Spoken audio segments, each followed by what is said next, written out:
Phùng Thiệu Phong và sống chung với Nghê Ni 3 năm, tại sao quay lại với Triệu Lệ Dĩnh? Có những mối tình đi qua như gió thoảng, có những mối nhân duyên dù đã chia xa vẫn khắc sâu trong trái tim người ở lại. Đó chính là câu chuyện của Phùng Thiệu Phong, người đàn ông từng khiến bao người ngưỡng mộ vì tình yêu với Triệu Lệ Dĩnh, rồi sau đó lại khiến khán giả hoang mang vì bất ngờ chia tay và lặng lẽ bên cạnh một người phụ nữ khác, Nghê Ni, suốt 3 năm. Nhưng cuối cùng, định mệnh vẫn gọi tên người cũ anh quay lại với Triệu Lệ Dĩnh, mang theo những ký ức, những hối tiếc, và cả một khao khát được bắt đầu lại từ đầu. Khởi đầu của một cuộc tình đầy yên ả, Phùng Thiệu Phong và Nghê Ni. Sau khi ly hôn với Triệu Lệ Dĩnh vào năm 2021, Phùng Thiệu Phong rút lui khỏi làng giải trí một thời gian. Anh hiếm khi xuất hiện công khai, không đóng phim, cũng không trả lời phỏng vấn. Truyền thông khi ấy bắt đầu đồn đoán về một người phụ nữ bí ẩn, người được cho là đã bước vào cuộc sống của Phùng Thiệu Phong trong thời gian anh lặng lẽ nhất. Người đó không ai khác chính là nữ diễn viên Nghê Ni, một mỹ nhân thanh lịch, kín đáo và được yêu mến nhờ vẻ đẹp nội tâm sâu sắc. Họ không công khai hẹn hò, chỉ có những hình ảnh mờ ảo, đôi lần đi ăn, hoặc một lần cùng đi xem triển lãm tranh ở Thượng Hải. Nhưng dần dần, người ta hiểu rằng, mối quan hệ này không phải thoáng qua. Họ sống chung trong một căn biệt thự nhỏ ở ngoại ô, không quá xa hoa, nhưng đủ ấm áp. Nghê Ni chăm sóc anh nhẹ nhàng như một người bạn đời thực thụ. Cô không nhắc đến quá khứ, không hỏi chuyện cũ, chỉ ở bên lặng lẽ. Trong 3 năm đó, Phùng Thiệu Phong dường như sống một cuộc đời hoàn toàn khác, không còn ánh đèn sân khấu, không còn ồn ào thị phi. Anh học cách làm bánh, trồng hoa, và thậm chí còn vẽ tranh, điều trước đây anh chưa từng làm. Với nhiều người, đó là một sự bình yên mà anh đã tìm thấy sau sóng gió với Triệu Lệ Dĩnh. Nhưng bình yên không đồng nghĩa với hạnh phúc. Những vết thương chưa lành, nỗi nhớ Triệu Lệ Dĩnh chưa bao giờ ngủ yên. Trong một lần hiếm hoi tâm sự với người bạn thân, Phùng Thiệu Phong thổ lộ anh tưởng mình đã có thể quên, nhưng mỗi đêm, anh vẫn mơ thấy cô ấy, khuôn mặt của Lệ Dĩnh, ánh mắt khi bế con, nụ cười rạng rỡ buổi sáng sớm, tất cả vẫn còn nguyên. Nghê Ni biết, cô luôn biết, cô từng nói nếu một ngày anh muốn quay về bên người ấy, hãy nói với em. Em không giữ anh, cũng không trách anh, em chỉ mong, dù là em hay cô ấy, người bên cạnh anh thật sự khiến anh cảm thấy sống đúng nghĩa. Đó không phải là lời oán trách, đó là sự hy sinh. Phùng Thiệu Phong từng cố gắng xây dựng một tổ ấm mới. Nhưng trong từng bữa cơm, từng khung ảnh, từng buổi chiều mưa, anh vẫn thấy bóng dáng người cũ. Mỗi khi đi ngang trường học của con, anh lại nhớ Triệu Lệ Dĩnh, người mẹ từng thức trắng nhiều đêm vì đứa trẻ sốt cao. Những kỷ niệm không thể chối bỏ, và tình yêu, hóa ra, chưa bao giờ chết đi.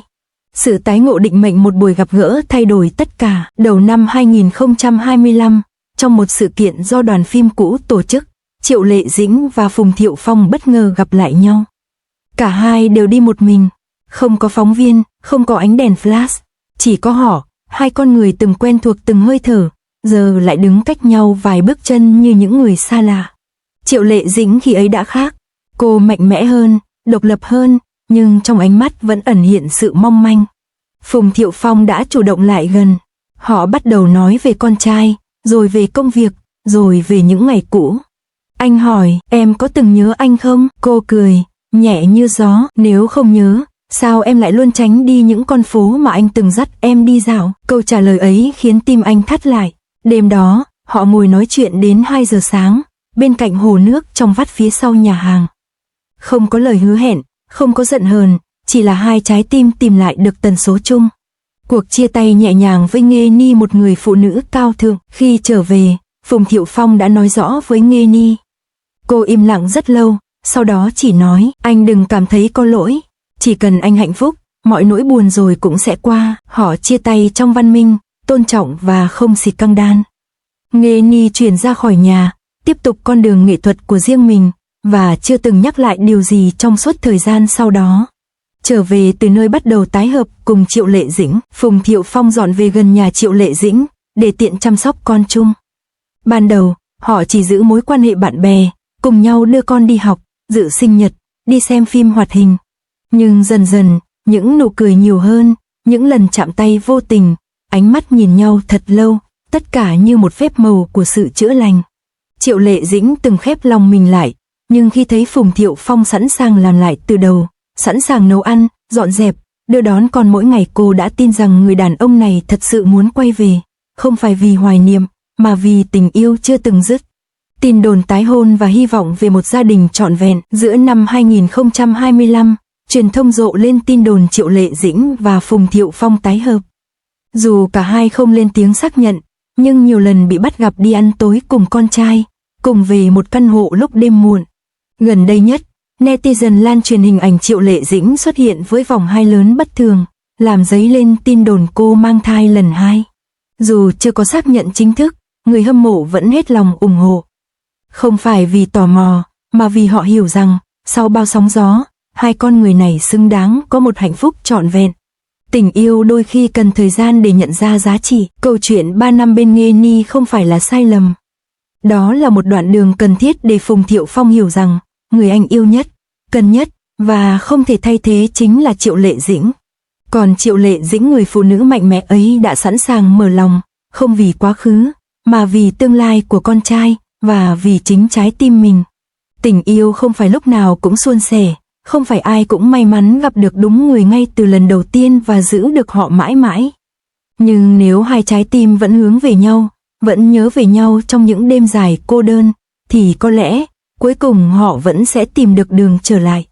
Phùng Thiệu Phong và Triệu Lệ Dĩnh, một câu chuyện tình tưởng như đã khép lại, giờ đây lại mở ra một chương mới. Có thể không còn màu hồng như thuở ban đầu, nhưng chắc chắn là chân thành, sâu sắc và đáng trân trọng hơn bao giờ hết. Your shadow by my side all night. Every step we take, it's clear. Destiny has brought us here. Through the storms we laughed and cried. Hands intertwined, we never hide.